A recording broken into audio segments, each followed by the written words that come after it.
அக்கா எனக்கு இருக்க டவுட் என்னன்னா, இப்ப எங்க வீட்லயே வச்சுக்கோங்க, நாங்க 20 வருஷமா இருக்கோம். அப்பா கூட இருக்காரு. இந்த டாஸ்மார்க் வந்ததுல இருந்து இப்போ ஒரு 2 வருஷமா குடிக்கிறாரு. ஆனா 18 வருஷம் வாழ்ந்த வாழ்க்கை வந்து 2 வருஷத்துல அழிச்சிட்டாரு டோட்டலாவே. இப்போ வந்து அந்த சரக்கு வந்து தனியா ஒருத்தர் வந்து தனியா வாங்கிட்டு வந்து வித்தாங்கன்னா அவங்க மேல கேஸ் போடுறாங்கல்ல. இவங்க ஏன் அதை மெயினா ஒரு கடையா அவங்க ஏன் அதை விக்கிறாங்கன்னு எனக்கு ஒரு கேள்விங்கக்கா. ரெண்டாவது கேள்வி, வளர்ந்து வரும் நாடு வளர்ந்து வரும் நாடுன்னு சொல்றாங்க. இந்த நாட்டுல இன்னுமே அனாதை குழந்தைங்க இருக்காங்க. ஒரு மனுஷனுக்கு முக்கியமானதே உண்ண உணவு, உடுத்த உடை, இருக்க இருப்பிடம். இது மூணு இல்லாம இருக்கவங்க நிறைய பேர் ரோட்ல இருக்காங்க.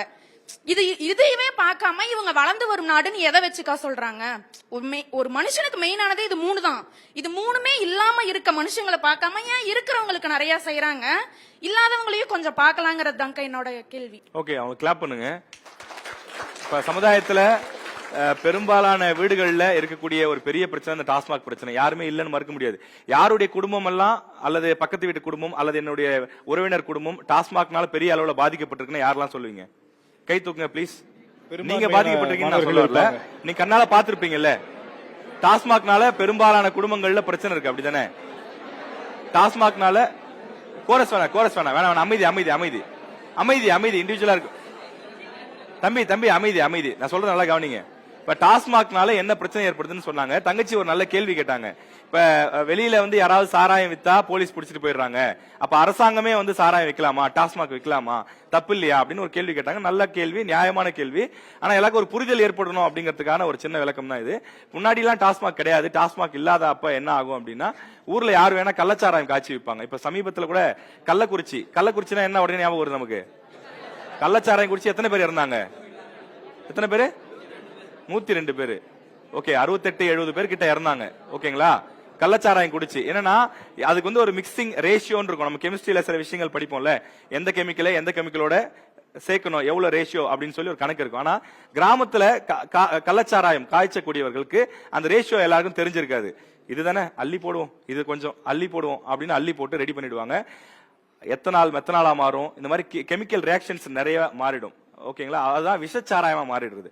சாராயம் விஷச்சாராயமா மாறிடும். அதுதான் கள்ளச்சாராயம்னு சொல்லி கூட சொல்றாங்க.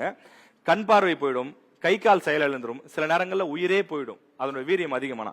அப்படிதான் கொஞ்ச நாளுக்கு முன்னாடி விழுப்புரம் மாவட்டத்துல நடந்தது. அதுக்கப்புறம் பாத்தீங்கன்னா கள்ளக்குறிச்சியில் நடந்தது. இதுக்கு முன்னாடி கிட்டத்தட்ட ஒரு 20 வருஷம் முன்னாடி, 25 வருஷம் முன்னாடி போய் பாத்தீங்க அப்படின்னா தமிழ்நாட்டுல ஏகப்பட்ட மாவட்டங்கள் இந்த மாதிரியான பிரச்சனைகள் இருந்தது. அப்ப அரசு உட்கார்ந்து சிந்திக்கிறாங்க, ஏன் இந்த மாதிரி உயிரிழப்புகள் நடக்குது?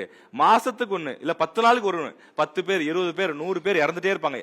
இப்பதான் ராசிபுரத்துல இறந்தாங்க, டக்குன்னு பார்த்தா சேலத்துல இறந்துட்டாங்க, தர்மபுரியில இறந்துட்டாங்கன்னு மாறி மாறி செய்திகள் வந்துட்டே இருக்கும். அதை தடுக்கணும் அப்படிங்கிறதுக்காக அரசே முறைப்படுத்தி கொண்டு வந்ததுதான் இந்த டாஸ்மாக் திட்டம். அதனாலேயே இது நல்ல உயர்வான திட்டம், நல்ல திட்டம் நம்ம சொல்ல வரல. குடிக்கிறது வந்து தடுக்க முடியல. ஏன்னா உழைக்கும் மக்கள் அதிகமா இருக்கிறாங்க நம்ம ஊர்ல. கஷ்டப்பட்டு மூட்டை தூக்கிட்டு வருவாங்க, அல்லது வந்து வயல்ல பாடுபட்டு வருவாங்க. அப்படி பாடுபட்டு வர்றப்ப அவங்க உடல் வலிக்காக குடிக்கிறதா சொல்றாங்க. அது ஏற்க முடியாது, தவறான விஷயம் தான்.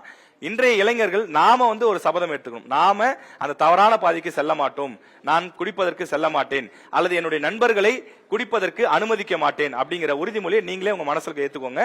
அரசாங்கம் அதுக்காக தான் கொண்டு வந்தாங்க. படிப்படியா டாஸ்மாக் கடைகளை குறைக்கணும்.